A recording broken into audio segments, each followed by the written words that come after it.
U.S., South Korea to resume military exercises after Winter Olympics. Joint military exercises involving tens of thousands of troops from the United States and South Korea are set to resume after the 2018 Winter Olympics, a South Korean defense official said Friday. The US and South Korea agreed to put the annual military drills on hold after North and South Korea announced they were talking for the first time in 2 years. The initial talks involved the North's proposal to send an Olympic delegation to the Games in Pyeongchang, South Korea.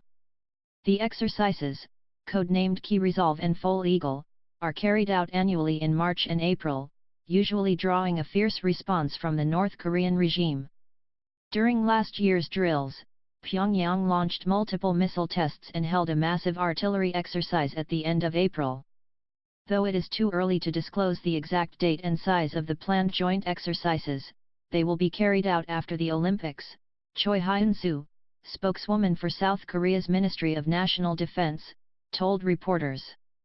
The 2018 Winter Olympics close at the end of February while the Winter Paralympics wrap up with a closing ceremony on March 18. When confirming plans to resume the exercises, U.S. Joint Staff Director Lieutenant General Kenneth F. McKenzie told reporters Thursday the drills would start immediately after the Olympics. A separate South Korean defense official told CNN the joint exercises would not be scaled back despite the unusual delay. The Key Resolve and Foal Eagle exercises will not be downsized nor, will the, exercises be merged into one, he said. North Korean state media KCNA released a statement from the country's permanent representative to the UN saying any new military drills would harm relations with Seoul. If the US truly wishes for the improvement of the North-South ties and has a willingness to provide a peaceful environment on the peninsula, it should completely halt the joint military exercises, not just postponing them, the KCNA statement said. An estimated 3,600 additional U.S. service members were deployed to join the 28,000 U.S. troops already based in South Korea during last year's drills, which included ground, air, naval and special operations field exercises. The United States and South Korea maintain that the annual exercises, which have been carried out regularly for nearly 40 years, are strictly defensive and non-provocative.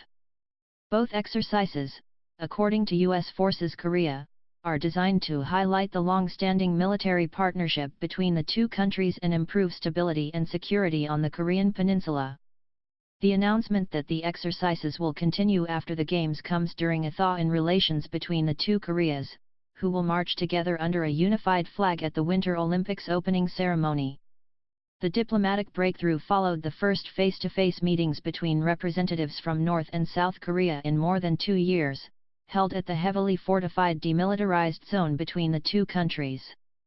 Earlier this month, North Korean state media hailed the talks as brilliant for national reunification. Both countries are still technically at war, having never signed a peace treaty following the end of hostilities in 1953.